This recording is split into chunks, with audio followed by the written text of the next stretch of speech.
Venus charitable आरोग्य केंद्र मुंबई एवं महाराष्ट्र का पहला ऐसा आरोग्य केंद्र है जिसमें सैकड़ों नहीं हजारों की संख्या में गरीब वर्ग के लोग जो आर्थिक रूप से असक्षम हैं, असहाय हैं और केवल महाराष्ट्र से ही नहीं बल्कि पूरे भारत के कोने कोने से लोग यहां आकर स्वस्थ होकर जाते हैं। ऐसे तमाम नेक कार्य श्री जयप्रकाश ठाकुर द्वारा किए जाते हैं, क्योंकि आज उनकी जो छवि बनी हुई है वो एक भगवान के रूप में है और गरीब लोगों के द्वारा पूजे जाने वाले भगवान के रूप में कहे जाने वाले ऐसे ही एक व्यक्ति हैं जो महान कार्यों को अंजाम दे रहे हैं। उमेश कुलूनकर नाम हुए 2 साल हुआ, सुविधा अच्छी है।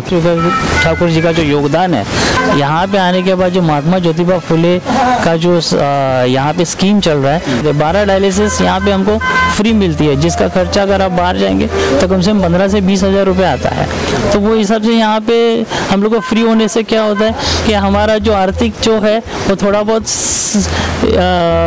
संभल जाता है। ऐसा लग रहा है उनको तकलीफ ना होना है, उनका अच्छे से डायलिसिस होने का बहुत से फायदे हैं। हमको अच्छे आदमी हम लोग के बराबर देखभाल करते हैं। डायलिसिस चालू होने से पहले वो पिस्टुला तो कैथेटर डालते हैं इधर, और उसके बाद 1 महीने के बाद वो 1 महीने चलता है फेमोरल। छुट्टी खाली हो गया तो दीपक सर ने इधर बुला लिया। वो अच्छा है, हमारे के लिए भगवान है, अच्छा वो चलाता है, अच्छा हम लोग इतना लंबा से आता है डायलिसिस के लिए, अच्छा। यहाँ पर 12 डायलिसिस फ्री दिए जाते हैं 1 साल में। जी हाँ, इससे 20,000 से लेकर 25,000 तक की बचत होती है लोगों की, तो काफ़ी फ़ायदा होता है। और किडनी ट्रांसप्लांट भी होता है जो 2.5 लाख तक का होता है। वीनस चैरिटेबल आरोग्य केंद्र के द्वारा pathology lab, dialysis centre, dental clinic, ozone therapy एवं फिजियोथेरेपी की कार्य भी बड़े रूप में किए जाते हैं। वो है श्री आदरणीय जयप्रकाश ठाकुर एवं विद्या ठाकुर जी। आपका बहुत बहुत धन्यवाद। मैं Madhu Gupta lead India news channel में आप सभी का तहे दिल से स्वागत करती हूँ। आज मैं आपको एक ऐसे शख्स से मिलाने जा रही हूँ जिस शख्स के बारे में अगर जितना मैं बताऊं वो कम ही रहेगा। ये शख्स अगर मैं बोलूं कि ये भगवान के दूसरे रूप है और हमारे धरती पे आए हुए भगवान के द्वारा भेजे गए, तो ये अतिशयोक्ति नहीं होगी, क्योंकि इस इंसान ने आज 17-18 सालों से इतने सारे लोगों के, गरीब लोगों के, जो मजबूर लोग हैं, जो लाचार हैं, जो दुखी हैं, जो बीमार हैं, उन सभी को हर तरह की सेवाएं प्रदान की हैं। तो आज हम आपको इन्हीं के बारे में, इन्हीं से सुनेंगे कि ये क्या क्या करते हैं और किस तरह की सेवाएं प्रदान करते हैं। चलिए हम आपसे इनसे बात करते हैं और आपको मिलाते हैं। और हम लोग सामाजिक और राजनीतिक फील्ड में काम करते हैं जी। पॉलिटिकल फील्ड में भी काम करते हैं और सामाजिक काम में भी काम करते हैं जी। राजनीति तो जो चुनाव का समय रहता है उतना ही रहता है, जो 15-20 दिन, लेकिन हम सामाजिक काम पे ज़्यादा कंसंट्रेट करते हैं। और अपने क्षेत्र में हो या मुंबई के रहने वाले या महाराष्ट्र में रहने वाले, जो भी अपने देश का निवासी है, जब वो जैसा आपने कहा कि गरीब आदमी जब अपने पास आता है तो कुछ अपेक्षा लेकर आता है, तो हम ये चाहते हैं कि जो हमारे पास कुछ अपेक्षा लेकर आता है हम उसकी कुछ मदद करें। और उस मदद को ध्यान में रखते हुए हमने राजनीति को समाज सेवा में परिवर्तित करके हमने काम करने का प्रयत्न किया। कि राजनीति में काम करना लोगों को लगता है कि पॉलिटिशियन है क्या, लेकिन हम पॉलिटिक्स कम करते हुए हम लोग समाज सेवा और लोगों की सेवा हम ज़्यादा कर सकें। क्योंकि लोग कहते हैं कि कण कण में भगवान है, तो फिर वो इंसान में भी भगवान है। जो गरीब आदमी आता है मेरे पास अपना काम लेकर सेवा के लिए, तो हम उसको भगवान मानकर ही काम करते हैं। और मुझे याद है कि वो पंडित दीनदयाल उपाध्याय जी को तो मिले नहीं है, लेकिन उन्होंने दरिद्र नारायण का एक शब्द उस समय दिया था कि वो दरिद्र जो गरीब आदमी, उसमें भी नारायण बसता है, भगवान बसता है। तो अगर उसमें भी भगवान है तो हम मूर्ति पूजा करें, मंदिरों में जाना चाहिए, भगवान की भी पूजा करनी चाहिए, लेकिन उसकी पूजा के साथ साथ जो इंसान गरीब आदमी है जिसको आवश्यकता है उसको भी हमने मदद करनी चाहिए, ऐसा मेरा मानना है। यह सोचकर हम लोग सामाजिक और राजनीतिक जीवन में काम करते हैं। तो ये सर तो बहुत सारी बातें, मतलब आप बता रहे हैं कि हम पॉलिटिक्स में रह के भी सामाजिक काम करते हैं, ये एक अपने आप में बहुत बड़ी बात है। मतलब हर किसी की ये सोच के बाहर है, मतलब हर कोई ये सोच नहीं सकता कि एक पॉलिटिशियन सामाजिक काम करे, समाज में रहने वाले लोगों के लिए गरीबों के लिए, दुखियों के लिए काम करें। ये एक बहुत बड़ी बात है सर, क्योंकि मैंने अक्सर देखा है जो पॉलिटिक्स में रहते हैं वो सिर्फ पॉलिटिक्स की बातें करते हैं और पॉलिटिक्स ही करते हैं। तो सर आप कौन कौन से क्षेत्र में अभी आपका जो सामाजिक काम है वो कौन कौन से क्षेत्र में चल रहा है, जरा उसके ऊपर हमारे कुछ आप बताइए। देखिए ऐसा है कि हम लोग, मैं तो कॉलेज समय से ही या स्कूल से हम कहें तो हम लोग सामाजिक काम कर रहे हैं। मैं स्कूल में था तो हम स्काउट गाइड में हम लोग काम करते थे, और उस समय भी हम लोग ट्रेन में जाकर, मैं स्कूल में 5वीं 6ठी 7वीं में जब हम पढ़ते थे तब तो बहुत छोटे थे, तो हम स्कूल में स्काउट गाइड का मैं इंचार्ज था वहाँ का, और हम लोग एक खरी कमाई के नाम से काम करते थे। खरी कमाई मतलब सही कमाई। तो हम लोग ट्रेनों में जाते थे, चॉकलेट बेचते थे, लोगों के घरों पे जाके काम करते थे, और उससे जो पैसा हमको मिलता था वो हम स्कूल में जमा करते थे गरीब बच्चों की पढ़ाई के लिए। तो सामाजिक काम या गरीबों को मदद करना शायद स्कूल से मैंने सीखा है। उसके बाद हम कॉलेज में गए। कॉलेज में मैं NSS इंचार्ज था, 2 साल NSS सेक्रेटरी रहा कॉलेज का। उस माध्यम से हमने कई कैंप किए, मतलब मेडिकल कैंप हो या हम तलाशरी जाते थे, वहाँ पे गांव में जाकर काम करना, कुएं खोदना, मेडिकल कैंप लगाना, मुंबई के हॉस्पिटलों में मेडिकल कैंप लगाना। तो कॉलेज में जब आए तो हम NSS के सेक्रेटरी बने, NSS के माध्यम से हमने काम किया, और कॉलेज में निकलने के बाद मैंने लॉ ज्वाइन किया, और उसी समय 77 में मेरे पिताजी का देहांत हुआ एक्सीडेंट में, और 78 से मैं राजनीति में काम कर रहा हूँ जब मैं कॉलेज में था।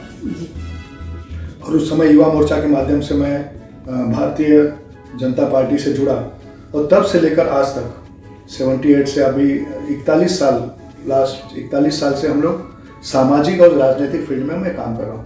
फिर पार्टी में भी अलग अलग पदों पे काम किया। युवा मोर्चा मुंबई का अध्यक्ष रहा, मुंबई का महामंत्री रहा, महाराष्ट्र में पदाधिकारी रहा, आज महाराष्ट्र का पदाधिकारी हूँ। ऐसे बहुत राजनीतिक काम करने का मौका मिला, लेकिन उससे तो हम काम किए, पार्टी को बढ़ाने का भी काम किया, लेकिन हमने सामाजिक जीवन में बहुत काम किया। हम पहले गणपति महोत्सव करते थे जी, और गणपति महोत्सव के माध्यम से लोगों के बीच में जाते थे, जनता के बीच में जाते थे। उनकी संस्कृति, लोकमान्य तिलक जी की संस्कृति, वो हम लोगों के बीच में लेकर जाते थे। लेकिन जब हम गणेश उत्सव करते करते हमने सोचा परमानेंट प्रोजेक्ट क्यों न किया जाए जी।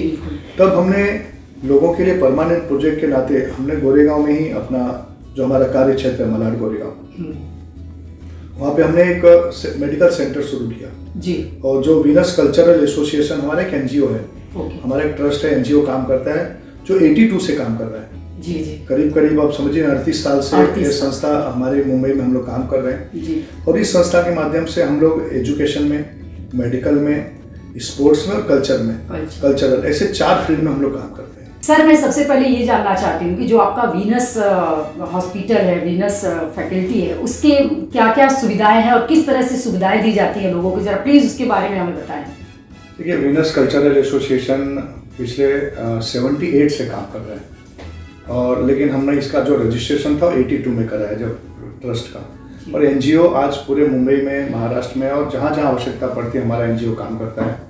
और वीनस कल्चरल एसोसिएशन ये हमारा NGO है, उसके माध्यम से हम आज जहाँ पर गोरेगांव में यहाँ पे हम लोग वीनस मेडिकल सेंटर के नाम से हम डायलिसिस सेंटर चलाते हैं, एक जिसको हम डे केयर यूनिट कहते हैं इसको। यहाँ पर अलग अलग फैकल्टीज़ है, जैसे फिजियोथेरेपिस्ट आते हैं, डेंटल डिपार्टमेंट है, ओजोन थेरेपी है, आयुर्वेद है, होम्योपैथ है, और ऐसे अलग अलग फैकल्टीज़ में यहाँ पे डॉक्टर्स काम करते हैं। अभी हम कॉस्मेटिक डिपार्टमेंट यहाँ पे शुरू करने जा रहे हैं, जो कॉस्मेटिक के माध्यम से लोगों को हम मदद कर सकें या थोड़ा लोग अच्छा दिखें, हमारा मन अच्छा है तो हम अब भी अच्छे दिखें, उसके लिए भी हम आगे प्रयत्न कर रहे हैं। हमारे यहाँ पर हमने जेनरिक शॉप की दुकान भी शुरू की है, जहाँ पे जेनरिक मेडिसिन जो ब्रांडेड नहीं होती है लेकिन दवा सेम रहती है, जो 500 की दवा हम 100 रुपये में देते हैं, 100 रुपये में भी 30-40% का डिस्काउंट देते हैं। तो जेनरिक शॉप जिसको हम कहते हैं वो भी हमने यहाँ पे शुरू किया। तो इसके अलग अलग फील्ड में हमारा डायलिसिस सेंटर, मेडिकल सेंटर काम करता है।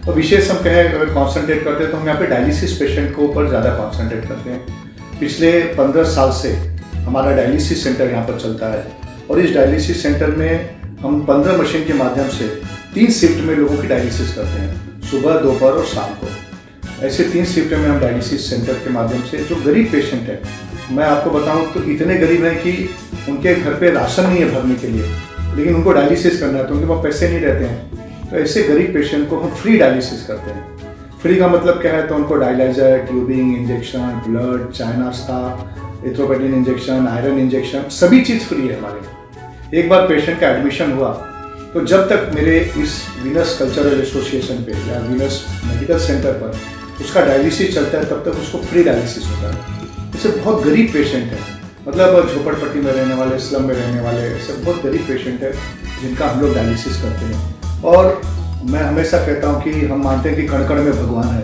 तो उस कण में इंसान भी आता है, गरीब इंसान भी आता है, तो उसमें भी भगवान है।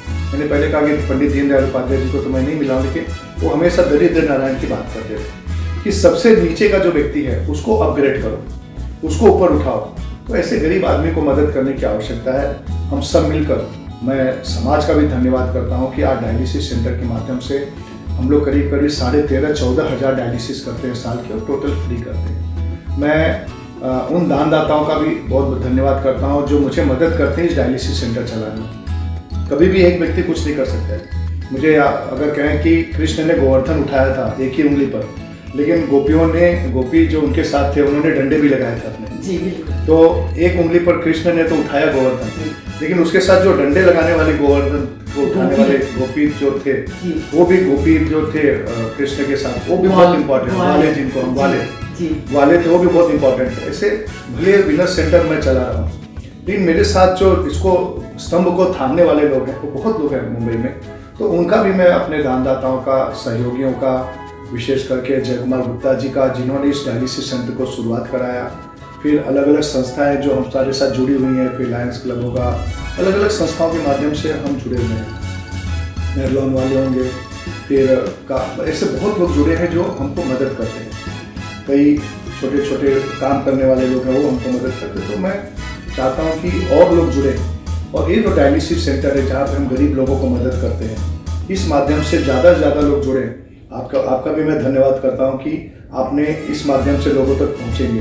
तो लोगों तक पहुँचे तो हम चाहते हैं कि लोग भी जुड़े, आए, अच्छे काम में जुड़े, और इस डायलिसिस सेंटर, मेडिकल सेंटर के माध्यम से हम लोगों के बीच में जाए। कि जिसका कोई नहीं होता है उसका भगवान सहारा करते हैं। तो आज मैं उन्हीं भगवान के सामने बैठी हूँ, और सर आपके लिए मुझे बहुत, मेरा नतमस्तक होने का जी चाह रहा है कि इस कलयुग में, कहते हैं कि कलयुग में नारायण का अवतार होना चाहिए, वो हमारे सामने बैठे हैं। और मैं भगवान से यही दुआ करूंगी, हमेशा आप जैसे लोगों को शक्ति मिले, हमेशा आप जैसे लोग इस दुनिया में अवतरित रहें, और हमेशा गरीबों का सहारा होता रहे। सर दूसरी बात है कि आपका एक वुमेन कल्चर भी है, तो उसके बारे में क्या, मतलब क्या क्या फैसिलिटीज़ है, किस तरह से सेवाएं होती है, प्लीज़ ज़रा बताएंगे।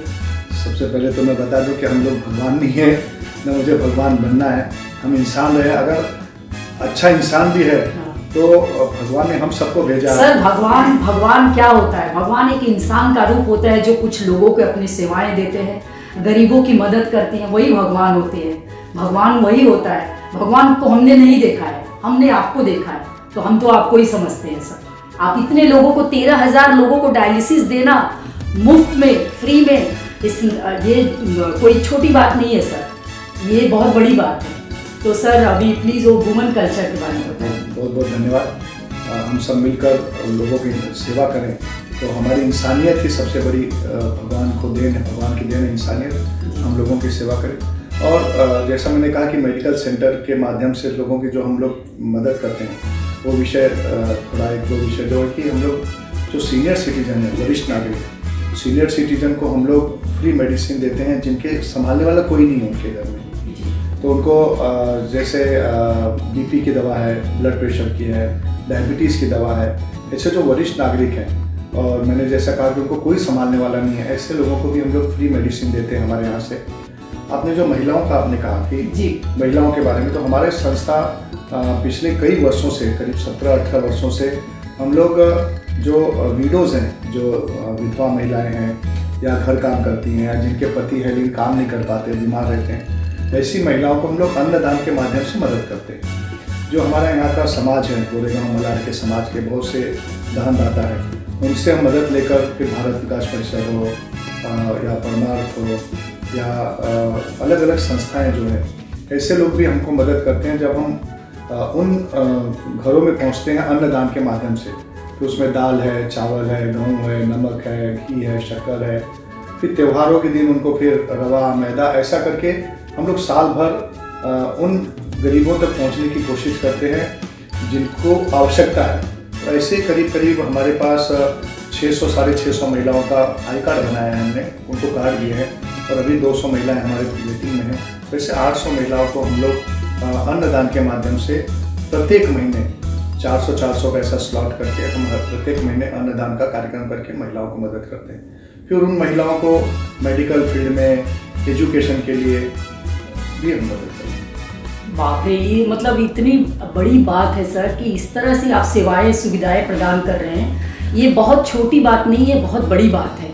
और सर इतने सारे लोगों को संभाल पाना, इनके लिए इतनी सारी व्यवस्थाएं करना, ये कैसे मुमकिन होता है सर? आप मतलब ये इतना सब सोच कहाँ से आता है, इतना सब भावनाएं आपके अंदर से कहाँ से आ जाती है, इतना सब कुछ आप कर जाते हैं? प्लीज़ सर, हमें बहुत जानने की उत्सुकता हो रही है। आपके सर प्रेरणा क्या है, किस तरह से मतलब इस तरह से आप इतना कुछ कर जाते हैं और इतने सालों से आप कर रहे हैं कि मतलब आज 17-18 साल हो गए तो आप इस तरह की सुविधाएं लोगों को दे रहे हैं। तो प्लीज़ जरा। नहीं, मतलब प्रेरणा तो हमारे जो सीनियर रहे उनकी रही, क्योंकि मेरे पिताजी एडवोकेट थे फादर, और फादर भी समाज सेवा में थे, एडवोकेट थे, लीडिंग प्रैक्टिस की। 2 बार यहाँ से चुनाव भी लड़े हैं गोरेगांव से 67 और 72 में, आज से 50 साल पहले। तो समाज कार्य की प्रेरणा तो पिताजी के माध्यम से मिली, परिवार का साथ रहा, तब हम लोग यहाँ तक इस सेवा कार्य में पहुँच सके। और निश्चित तौर से जिन लोगों को हमको मदद देनी पड़ती है तो हमारा एक टीम वर्क है, अकेला कोई व्यक्ति नहीं कर सकता। मैं ऑफिस में बैठा हूँ, लेकिन मेरी टीम काम कर रही है, मैं यहाँ बैठा हूँ तो भी मेरे लोग नीचे काम कर रहे हैं। तो हमारे पास एक टीम वर्क है। आज गोरेगांव में सौभाग्य से हम तो बहुत साल से काम कर रहे हैं, लेकिन विद्या ठाकुर 20 साल नगर सेवक थी जी, फिर डिप्टी मेयर थी, पहली महिला डिप्टी मेयर बनने का उनको सौभाग्य मिला। फिर उन्होंने विधानसभा का चुनाव लड़ा, चुनकर आई, भारतीय जनता पार्टी ने उनके ऊपर विश्वास किया, पहली बार चुनकर आने के बाद उनको मंत्री बनाया। 3-3, 4-4 मंत्रालय उनके पास थे। फिर से लोगों ने उनको दूसरी बार विधायक करके चुनकर भेजा, और उसके बाद पहली बार चुनकर आने के बाद गोरेगांव में आज राजनीतिक ढंग से देखें तो विद्या ठाकुर के चुनकर आने के बाद 5 नगर सेवक मेरे चुनकर आए गोरेगांव में। तो ये जो टीम वर्क है, ये टीम वर्क मुझे काम करने के लिए प्रेरणा देती है। जो लोग मेरे साथ खड़े हैं, तो वो टीम वर्क है, वो मेरा प्रेरणा स्रोत है। हमारे जो लोगों ने पहले काम किया, अभी काम किए, ये मेरे प्रेरणा स्रोत है। और टीम वर्क के नाते हम महिलाओं तक पहुँच पाते हैं, युवकों तक पहुँच पाते हैं। जैसे मैंने कहा कि 1-2 करते हुए हम स्पोर्ट्स में भी काम करते हैं। स्पोर्ट्स के माध्यम से हम बच्चों को एजुकेट करना, उनको ट्रेनिंग देना, उनको अच्छे स्पोर्ट्समैन बनाना। ये मुंबई महानगर पालिका ने हमको मैदान दिया हुआ है, माहा का एक मैदान है, उस मैदानों पर हम बच्चों को खेल सिखाते हैं, अच्छा स्पोर्ट्समैन बनाने की भी कोशिश हम करते हैं। तो हमारा मेडिकल फील्ड में हमारा काम है, एजुकेशन के फील्ड में काम है। जैसे मैंने कहा कि हम बच्चियों को, विशेष करके लड़कियों को पढ़ने के लिए उनकी फीस में मदद करते हैं, बच्चियां पढ़ सके, आगे बढ़ें, फिर उनको कॉलेज का एजुकेशन हो।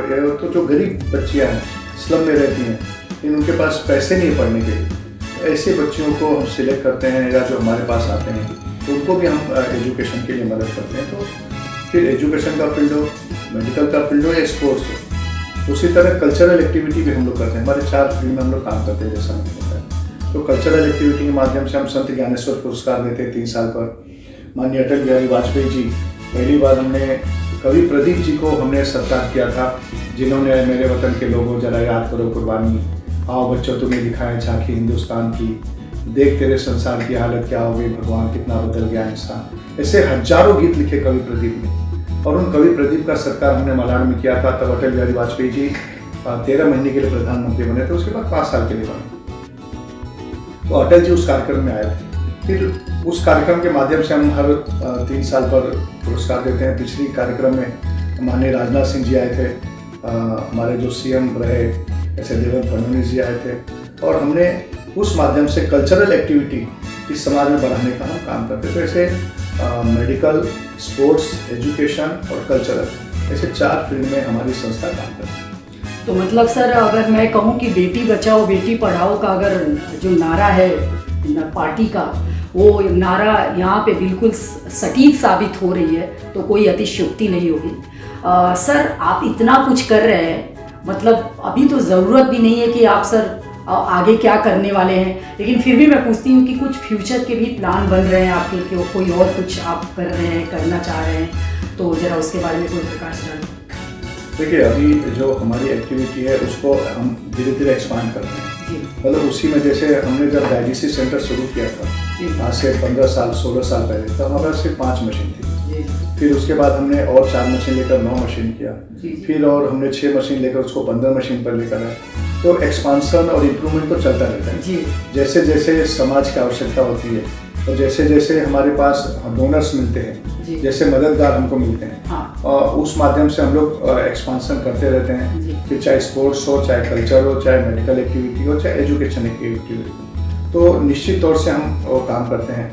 जैसे मैंने कहा कि हम राजनीतिक फील्ड में काम करते हैं तो गोरेगांव के विकास के बारे में बात करते हैं, तो गोरेगांव के विकास की भी बहुत सी आगे आने वाले समय में प्लानिंग। सर आपकी उपलब्धियां तो इतनी सारी हैं कि बात जितना भी की जाए कम है। थोड़ा सा आपके पॉलिटिक्स लाइफ के बारे में पूछना चाहती हूँ कि इसकी शुरुआत कब और कैसे हुई, किस तरह से आना हुआ इस क्षेत्र में, आपको राजनीति के क्षेत्र में इंटरेस्ट, आपको रुचि कहाँ से आई, रुचि कब पैदा हुई और कैसे आना हुआ? राजनीति में मैं आया 78 में और मेरे पिताजी एडवोकेट चंद्रबली सिंह जी गोरेगांव विधानसभा, उस समय गोरेगांव मलाड कांदीवली एक ही विधानसभा थी। तो मेरे फादर 67 में और 72 में 2 बार यहाँ विधानसभा का चुनाव लड़े थे। 77 में लोनावाला में मीटिंग थी पार्टी के और वापस आते समय पनवेल में एक्सीडेंट में मेरे पिताजी का देहांत हुआ एक्सीडेंट में, और 77 में उनके देहांत के बाद 78 से मैं भारतीय जनता पार्टी का जो यूथ विंग था युवा मोर्चा, उस युवा मोर्चा के माध्यम से मैं जुड़ा 78 से, और फिर युवा मोर्चा विधानसभा में फिर जिला का अध्यक्ष बना, फिर मुंबई का अध्यक्ष बना, और युवा मोर्चा के माध्यम से मैं भारतीय जनता पार्टी जो यूथ विंग है उसमें जुड़कर बीजेपी के मेन फ्लो में मैं काम किया। फिर जिला अध्यक्ष के नाते मैंने काम किया। मैं मुंबई के जनरल सेक्रेटरी, मुंबई का वाइस प्रेसिडेंट, महाराष्ट्र का वाइस प्रेसिडेंट, उत्तर भारतीय मोर्चा का महाराष्ट्र का अध्यक्ष, ऐसे अलग अलग पदों पे काम करने का मुझे मौका मिला। तो राजनीति में मैंने कहा कि स्कूल में स्काउट एंड गाइड का काम, कॉलेज में एनसीसी का काम, एनएसएस का काम, और एक बचपन से ही एक सामाजिक काम करने की जो रुचि थी। और फिर पिताजी राजनीति में थे तो उनका एक मार्गदर्शन, पिताजी तो रहे नहीं लेकिन हम उनके एक जो उनका गुडविल था तो उसको हम लेकर आगे चले, और हमने कोशिश की कि राजनीति में भी काम करते समय हम अपनी जो असूल है, हमारे जो सिद्धांत है या एथिक्स है, उसमें हम काम करेंगे।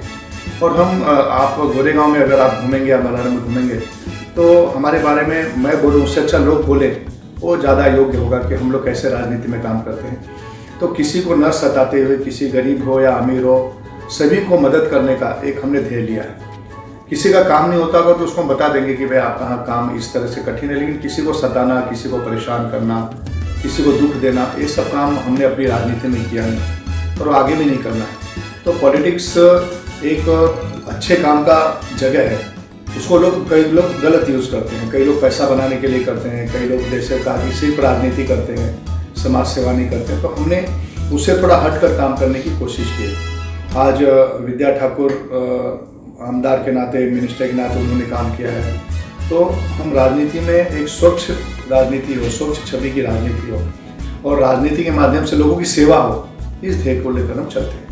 सर आपके जो संस्कार है, जो आपके काम करने के तरीके हैं, जो उसूल है, ये अगर सभी इंसान, सभी लोग अपनाएं तो दुनिया में मैं नहीं समझती हूँ कि कभी कोई दुखी रहेगा और कोई परेशान रहेगा। सबको सहायता मिलेगी, सब खुश रहेंगे। सर कुछ आप अपने पर्सनल लाइफ के बारे में 2-4 बातें बताएं तो मुझे बहुत खुशी होगी, क्योंकि एक इतने अच्छे इंसान के साथ मैं बैठी हूँ, मैं थोड़ा सा उसके पर्सनल लाइफ के बारे में जानना चाहती हूँ। शादी एक बहुत प्यारा बंधन है सर, और शादी तो ऐसी लड्डू है जो खाए पछता है, जो न खाए वो भी पछता है। तो सर जरा प्लीज़ आप अपने पर्सनल लाइफ के, विद्या मैम से कैसे आपकी मुलाकात हुई, किस तरह से आप दोनों की शादी हुआ, आप जरा प्लीज़ बताएं, और अपनी पर्सनल लाइफ के बारे में। मेरे पिताजी के देहांत के बाद मैं कॉलेज में था, फाइनल ईयर में था। तो हम लोगों में एक परंपरा है कि भाई अरेंज मैरिज उस समय ज़्यादा होते थे और बिना देखे शादियाँ होती थी।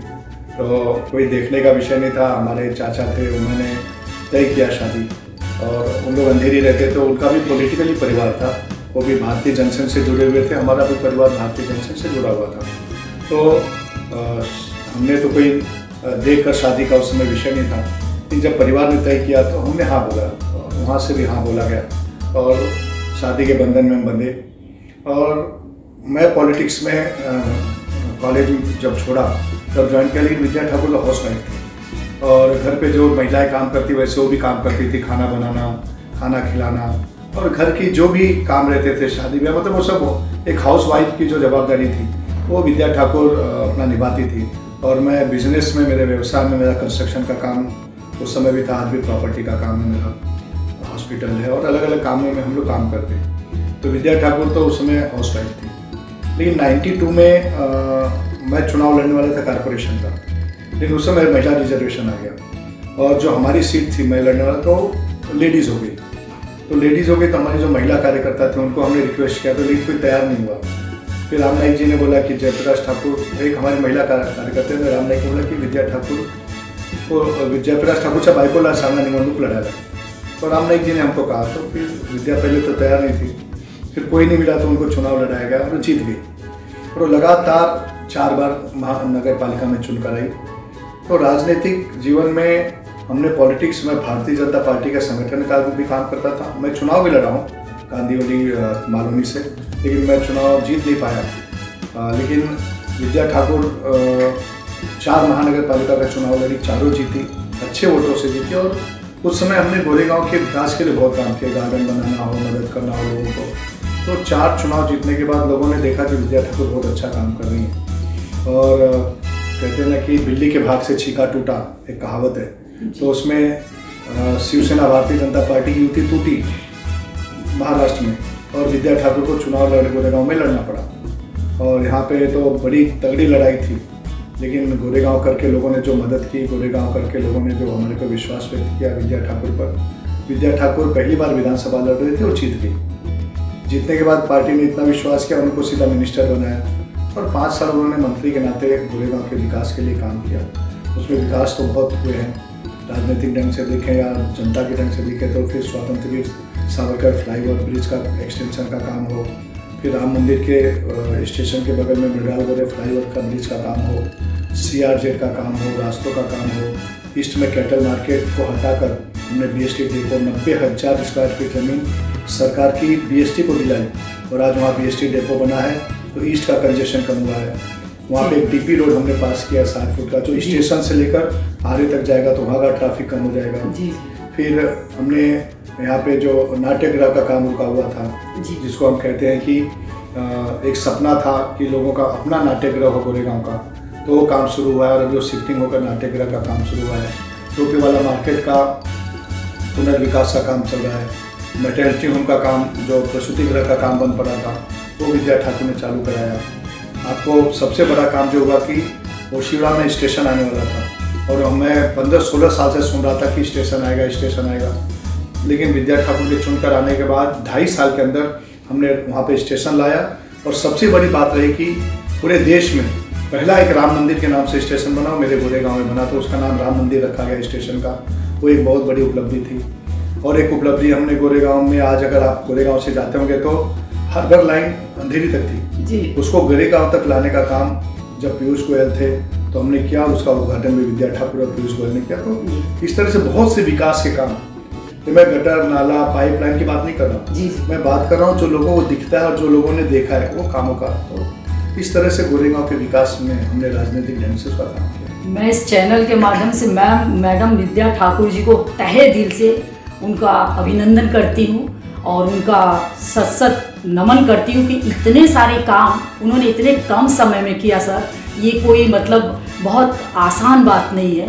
ये कोई वो अच्छी सोच और जिसकी बड़ी सोच हो वही कर सकता है। तो इसके लिए मैं मैम का बहुत तहे दिल से शुक्रगुजार हूँ। और सर, इसका श्रेय आपको ही जाता है। तो सर, आप एक मैसेज दीजिए। इतने सारे काम कर रहे हैं आप सर, मतलब अब तो मैसेज की भी ज़रूरत नहीं है, अपने आप में ये सारा का सारा एक मैसेज ही है।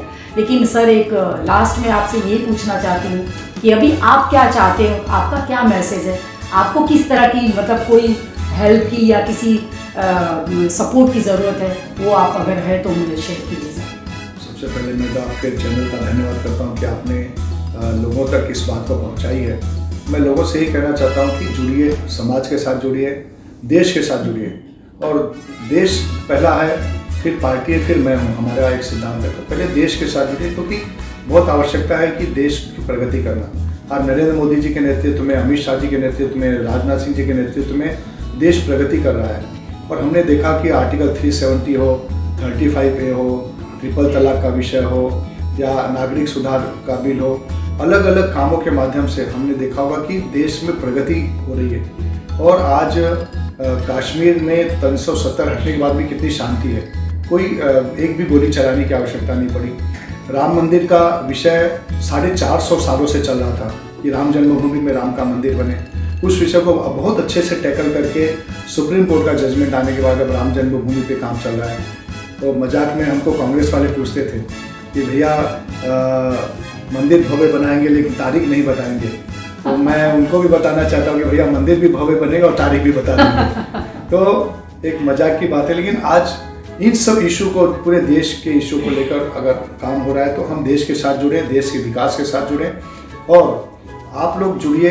मैं तो जो डोनर्स हैं, दानदाता हैं, उनसे भी कहूँगा कि आप आइए सेंटर पर, और जो गरीब बेचारा पेशेंट है उनको आप मदद कीजिए, संस्था को मदद कीजिए, व्यक्ति को मदद कीजिए, कैसे भी मदद करिए। क्योंकि हमारे यहाँ किडनी ट्रांसप्लांट के लिए भी पेशेंट लोगों को मदद की जाती है, उनके हॉस्पिटल की मदद की जाती है, उनको पैसे की मदद की जाती है। तो एजुकेशन के माध्यम से किडनी पेशेंट, जो डायलिसिस पेशेंट है, उनके लिए, महिलाओं को मदद करने के लिए, स्पोर्ट्स में जहाँ आपको इंटरेस्ट हो आप जुड़िए। और हम सब मिलकर एक अच्छा गोरेगांव, स्वच्छ गोरेगांव, हरित गोरेगांव बनाने का और अच्छी मुंबई, हरित मुंबई बनाने का प्रयत्न करेंगे। बहुत बहुत धन्यवाद। सर, मैं जहाँ तक देख रही हूँ, आप हमारे माननीय प्रधानमंत्री श्री नरेंद्र मोदी जी के साथ है, श्री अटल बिहारी वाजपेयी जी के साथ है, श्री माननीय राजनाथ जी के साथ है। तो इनके साथ आपके कितने और कैसे संबंध रहे, जरा प्लीज एक एक करके हमें बताइए। अटल जी का हमें बताइए, अटल जी से कैसे, किस तरह का नाता रहा है आपका? अटल जी, जब मैं यूथ विंग का काम करता था तब से अटल जी को मैंने देखा। और अटल जी की पिताजी जब थे वो छोटे तब हम लोग शिवाजी पार्क पर अटल जी का भाषण सुनने के लिए हम लोग जाते थे जी। तो हम लोग घास में बैठकर अटल जी को सुनते थे जी जी। लेकिन मेरी ज़िंदगी का सबसे सौभाग्यशाली दिन वो था जब मैं अटल जी के नज़दीक बैठा था, उनके बगल में बैठा था जी। और अटल जी मेरे कार्यक्रम में आए थे। हमने मलाड में कवि प्रदीप जी का स्वागत रखा था जी। और संत ज्ञानेश्वर पुरस्कार के माध्यम से। तो अटल जी स्वयं उस कार्यक्रम में मेरे आए थे। वह मेरी ज़िंदगी का सबसे सौभाग्यशाली और सुनहरा दिन था जब अटल जी के नज़दीक बैठकर मैंने उस कार्यक्रम की अध्यक्षता की थी। क्या बात। और मैं अध्यक्ष था उस कार्यक्रम का। तो मैंने उस दिन कहा था कि अटल जी को मैं घास में बैठकर देखता था और आज अटल जी मेरे नज़दीक बैठे हैं। तो मुझे बहुत अच्छा लगा कि अटल जी के साथ काम करने का मौका मिला। बहुत से अनुभव है अटल जी के साथ। अटल जी एक बार राम नाईक जी जब बीमार थे, कैंसर पीड़ित थे, तब राम नाईक जी को मिलने के लिए आए थे। तो मैं और विद्या ठाकुर मिलने के लिए गए उनको। तो हमने मिलने के बाद अटल जी को कहा कि हमको फ़ोटो निकालनी है आपके साथ। तो बोले आ जाओ। तो अटल जी बैठे, विद्यार्थी और मैं बैठा। तो बोले आप वहाँ क्यों गए? बोला नहीं अभी आपके साथ। बोले नहीं, एक तरफ अटल जी, बीच में अटल जी, एक तरफ मैं और एक तरफ विद्या ठाकुर, ऐसे हम लोग बैठे। तो बोले आप ऐसा क्यों मेरे को बीच में रखे? बोला अरे आप हमारे नेता। बोले नहीं, बोले उन्होंने जो शब्द बोला, मैं कबाब में हड्डी नहीं बनना चाहता। तो मैंने जो पुस्तक हमारे विद्या ठाकुर की स्वयं सिद्धा बनाई है उसमें भी वो डाला है कि मैं कबाब में हड्डी नहीं बनना चाहता। तो एक साइड में बैठे विद्या, फिर मैं बैठे। तो अटल जी बड़े मजाकिया किस्म के आदमी थे। एक बार का मेरा अनुभव कि एयरपोर्ट पर अटल जी आए थे, तो हम लोग लेने के लिए गए हुए थे। तो सबके हाथ में गुलाब के फूल थे, मेरे पास 2 फूल थे। तो मेरे बगल वाले के पास फूल नहीं था, तो मेरे पास एक लाल था और एक सफ़ेद फूल था। तो मैंने लाल फूल मेरे कलीग को दिया, बोला अटल जी उतरेंगे तो आप दे देना। तो जैसे अटल जी फ्लाइट में से निकले तो सब लोगों ने स्वागत किया। तो उन्होंने लाल फूल से स्वागत किया, तो नमस्ते किया। मैंने सफ़ेद फूल दिया। तो उन्होंने मुस्कुरा कर बोला कि उन्होंने लाल फूल दिया, आपने सफ़ेद क्यों दिया? तो बोला अटल जी वो प्रेम का प्रतीक है, और वह प्रेम का प्रतीक है और ये शांति का प्रतीक है। तो जोर से हंसे एकदम। हाँ। तो बोला आप प्रेम के भी प्रतीक और शांति के भी प्रतीक। तो अटल जी एक ऐसा व्यक्तित्व था कि हमेशा वो कहते कि न हार में न जीत में, किंचित नहीं भयभीत में, संघर्ष पथ पे जो मिला यह भी सही वह भी सही, आओ फिर से दिया जलाए। मतलब वो ऐसे कवि हृदय थे कि चाहते थे कि हर दिल में दिया जले। तो अटल जी ऐसे कवि हृदय थे। उनका एक बहुत अच्छी कविता है कि हार नहीं मानूंगा, रार नहीं ठानूंगा, काल के कपाल पे लिखता हूँ, मिटाता हूँ, गीत नया गाता हूँ। तो उसमें आप देखेंगे ना कि काल के कपाल पे, लिखता हूँ, मिटाता हूँ, गीत नया गाता हूँ। तो हमेशा अटल जी कवि हृदय अटल जी थे। अटल जी जब भी मिलते थे तो मुस्कुराते हुए मिलते थे, जब भी मिलते थे तो हंसते हुए मिलते थे। जब इस कार्यक्रम में आए थे हमारे अटल जी, तो कवि प्रदीप जी को उन्होंने कहा, कवि प्रदीप जी का स्वागत था, तो अटल जी ने कवि प्रदीप को कहा कि प्रदीप जी कुछ कविता सुनाइए। तो प्रदीप जी ने बोला कि अब मेरी तो उम्र हो गई है, उनको हम लोग ने व्हील चेयर पे लाया था। तभी भी बोले अच्छा अभी अटल बिहारी वाजपेयी जी ने बोला है, अटल जी मेरे मध्य प्रदेश से, मैं भी मध्य प्रदेश, तो उन्होंने कविता सुनाई बहुत अच्छी, 20 साल पहले की वो लाइन है। लेकिन अटल जी को उन्होंने बताया उस समय, आप सोचिए कि 22 साल पहले अटल जी को जो उन्होंने बताया तो कैसे सार्थक हुआ कि कहनी है एक बात हमें इस देश के पहरेदारों से। मतलब उन्होंने अटल जी की तरफ से नजर घुमाया, बोला कहनी है एक बात हमें इस देश के पहरेदारों से, संभल के रहना अपने घर में छिपे हुए गद्दारों से। क्या बात। कहनी है एक बात हमें इस देश के पहरेदारों से, संभल के रहना अपने घर में छिपे हुए गद्दारों से। झांक रहे हैं अपने दुश्मन अपनी ही दीवारों से, झांक रहे हैं अपने दुश्मन अपनी ही दीवारों से, संभल के रहना अपने घर में छिपे हुए गद्दारों से। तो ये जो लाइन उन्होंने कही थी, आज देश की स्थिति हम देख रहे हैं, परिस्थिति अपने ही देश के गद्दार हमारे साथ नहीं दे रहे। फिर चाहे नागरिक, हम नागरिक संशोधन बिल ला रहे हैं तो लोगों की सुविधा के ला रहे हैं। जो पाकिस्तान से, बांग्लादेश से या अफगानिस्तान से निकाले गए, चाहे हिंदू हो, चाहे क्रिश्चियन हो, चाहे पारसी हो, चाहे जैन हो, चाहे कोई भी कम्युनिटी के, उनको शरणार्थी है हमारे बेचारे, फिर उसका भी लोग विरोध करते हैं। हम आर्टिकल 370 हटाते तो उसका भी विरोध करते हैं। तो जो मेरे घर में छुपे हुए लोग हैं उनसे बच के रहना। तो ये जो लाइनें कवि प्रदीप ने कही थी वो बहुत जानदार बात कहते थे। तो अटल जी ने फिर अपने भाषण में कहा कि बहुत अच्छा उन्होंने बोला। और आज जयप्रकाश ठाकुर जो मेरा बहुत पुराना कार्यकर्ता है, मैं उनके कार्यक्रम में आया तो मुझे बहुत खुशी हुई। तो अटल जी बहुत जिंदा दिलाते हैं। मुझे तो लगता है सर अटल जी का बहुत ज़्यादा प्रभाव आपके ऊपर पड़ा है, क्योंकि जो आप कर रहे हैं, जो आपकी सोच है, जो आपकी मतलब विज़न है, वो बिल्कुल अटल जी के विचारों से और उनके प्रेरणा से सटीक बैठती है। सर जिस तरह से आपने अटल जी का इतना सारा कुछ पहलू है आपने हमारे सामने बताया, रखा, हमें बहुत अच्छा लगा। उसी तरह मैं जानना चाहती हूँ कि हमारे माननीय श्री नरेंद्र मोदी जी के साथ कैसा आपका किस तरह से रहा है रिश्ता, और किस तरह से आप उनके साथ अपने कार्य को आगे बढ़ा रहे हैं। मोदी जी हम सबके सम्माननीय नेता हैं, और जब वो संगठन महामंत्री थे तब से मैं उनके संपर्क में रहा हूँ। मतलब करीब करीब मेरा उनका 28-30 वर्षों का मेरा मोदी जी से संपर्क रहा। जब वो मुख्यमंत्री नहीं थे, प्रधानमंत्री नहीं थे, वो संगठन का काम देखते थे, तो बार बार उनसे मिलना होता था। तो तब से मेरा परिचय। और जब वो मुख्यमंत्री बने और मुझे गुजरात के इलेक्शन में जाने का मौका मिला, तो मैं लगातार पिछले 4 इलेक्शन से मैं गुजरात में जा रहा हूँ। और मोदी जी की जब सभा मेरे पास वलसाड़, वापी और ये सब बेल्ट में मैं हमेशा चुनाव प्रचार के लिए मुझे बुलाया जाता था, वहाँ के लोगों की डिमांड रहती थी। तो मोदी जी स्टेज पर आते थे तो वहाँ मिलना होता था। मोदी जी आने के पहले मेरा भाषण वहाँ होता था, और मैं थोड़ा वहाँ अधिक लोगों में प्रिय था, ऐसा बोलना तो ठीक नहीं, लेकिन लोग मेरे चाहने वाले बहुत लोग थे वहाँ। तो गुजरात के चुनाव में लगातार उनके साथ मैंने काम किया है, मोदी जी के साथ। तो मोदी जी से मेरे पर्सनल संबंध रहे। और आज भी प्रधानमंत्री बनने के बाद मोदी जी अगर मुंबई आते हैं तो एक मैं इंसिडेंट बताऊं तो अभी MMRD में कार्यक्रम था, तो उन्होंने कार्यक्रम के बाद विद्या ठाकुर उनको मिली स्टेज पर। तो विद्या जी ने नमस्ते किया उनको, तो उन्होंने नमस्ते किया, तो उन्होंने और कुछ नहीं पूछा। उन्होंने विद्या जी को पूछा, अरे जयप्रकाश कहाँ है, जयप्रकाश ठाकुर कहाँ है? तो बोले वो वहाँ सामने नीचे बैठे हैं। तो बोले अच्छा बोलना, मैंने याद किया। तो मेरे लिए बहुत बड़े सम्मान की बात है। ऐसा एक इंसिडेंट जब मेक इन इंडिया का कार्यक्रम मुंबई में था, तब मोदी जी आए थे, और उनका जब चाय पान का कार्यक्रम था तो वहाँ विद्या उनके कार्यक्रम में थी। उस समय भी उन्होंने पूछा कि जब विद्या ठाकुर फोटो निकालने गई, हमारे सब मिनिस्टर गए, तब पूछा कि अरे जयप्रकाश कहाँ है? तो मुझे लगता है कि मेरे लिए गर्व की बात है कि देश का प्रधानमंत्री पूरी दुनिया घूमता है, लाखों लोगों को मिलता होगा, लेकिन जब विद्या ठाकुर उनको दिखाई देती है तब उनको मेरे बारे में याद आती है, तो मुझे पूछते हैं। तो मेरे लिए बहुत गर्व की बात है कि इस देश का प्रधानमंत्री को मैं 1-2 बार मिला हूँ, लेकिन आज भी वो नाम से याद करते हैं, मिलते हैं। मैं चुनाव लड़ रहा था, मेरे प्रचार में आए थे, मैं उस समय चुनाव हार गया, तो मुझे जब चुनाव हारने के बाद मिले, बोले जयप्रकाश सब चुनाव कैसे हार गए?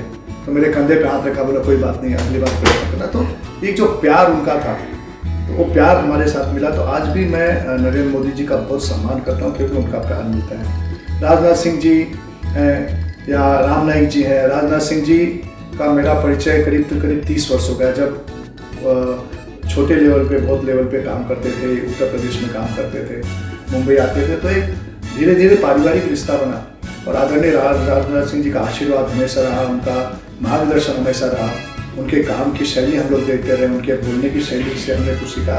हमेशा उनका आशीर्वाद परिवार के एक प्रमुख के नाते रहा। मेरे पिताजी तो 77 में चले गए, मैं कॉलेज में था, लेकिन उसके बाद राम नाईक जी ने हमको परिवार के नाते, एक पिताजी के नाते हमको संभाला। उनके मार्गदर्शन में हमने काम किया राम नाईक जी के, और राम नाईक जी आज यहाँ तक, आज भी राम नाईक जी का मार्गदर्शन हमको मिलता है। तो फिर राम नाईक जी हो, राजनाथ सिंह जी रहे हों, गोपीनाथ मुंडे जी आज हम सबके बीच में नहीं है, प्रमोद महाजन जी हम सबके बीच में नहीं है। तो दिल्ली से लेकर दिल्ली तक अडवाणी जी मेरे घर पर कई बार आके गए, अडवाणी जी के साथ मैंने बहुत काम किया, अडवाणी जी का आशीर्वाद रहा, अडवाणी जी मेरे कार्यक्रम में आए। तो ये जो दिल्ली से लेकर नीचे तक के नेताओं से का जो प्यार मुझ पर रहा, वह प्यार ने मुझको यहाँ तक पहुँचाया है काम करने की, जो मुझे काम की प्रेरणा मिली है पिताजी के साथ साथ। ये जो मैंने नेताओं को कहा, किसी उसमें अडवाणी जी हो, अटल जी हो, राजनाथ सिंह जी हो, गोपीनाथ मुंडे रहे, प्रमोद महाजन रहे, राम नाईक जी रहे, और ऐसे बहुत से नेता जिन्होंने मुझे यहाँ तक बढ़ाया, मैं उन सबका बहुत बहुत धन्यवाद करता हूँ। जो हम सबके बीच में है और जो नहीं है, उनको भी मैं आज याद करता हूँ। सर, ये जितने भी सारे लोग जो बड़े बड़े हमारे नेता हुए, जिनका बहुत ही प्यारा साथ रहा आपका, उसका एक ही मतलब ये है कि आपका जो सभ्यता है, आपकी जो संस्कृति, आपकी जो सोच है, आपका जो अपनापन है, ये लोगों को खींचता है आपकी तरफ। और इसी से उन लोग वो सभी हमारे बड़े बड़े दिग्गज जो नेता है, हमारे माननीय श्री प्रधानमंत्री नरेंद्र मोदी हो, या श्री राजनाथ सिंह जी हो, या श्री फडणवीस हो, ये सभी आपको प्यार करते हैं क्योंकि आपकी इतनी अच्छी सोच है, इतना अच्छा आपका काम है कि लोग आपसे जुड़ते रहते हैं। सर, हमारे जो देवेंद्र फडणवीस जी हैं, भूतपूर्व हमारे मुख्यमंत्री, जरा उनके बारे में आपके कैसे रिलेशन रहे आपके साथ, उनका कैसा रिश्ता है, जरा प्लीज़ हमें बताएं। देखिए, देवेंद्र जी एक बहुत ही सभ्य और पढ़े लिखे और बहुत ही जानकार ऐसे एक मुख्यमंत्री रहे, क्योंकि उनको पूरे महाराष्ट्र की जानकारी है। नागपुर से हैं, पहले महापौर भी रहे, फिर आमदार रहे, उनका परिवार भी राजनीतिक ढंग से जुड़ा रहा, और पॉलिटिकली बैकग्राउंड से आए हुए ऐसे देवेंद्र जी बहुत ही सभ्य एक काम करने वाले और बहुत जानकार, जिनको राजनीति की भी जानकारी है, पूरे महाराष्ट्र की भी जानकारी है। मैं उनके साथ जब वो आमदार बने तब से मेरा उनका परिचय रहा, और जब वो महाराष्ट्र के अध्यक्ष थे तो मैं उनकी टीम में उपाध्यक्ष के नाते मैं काम कर रहा था।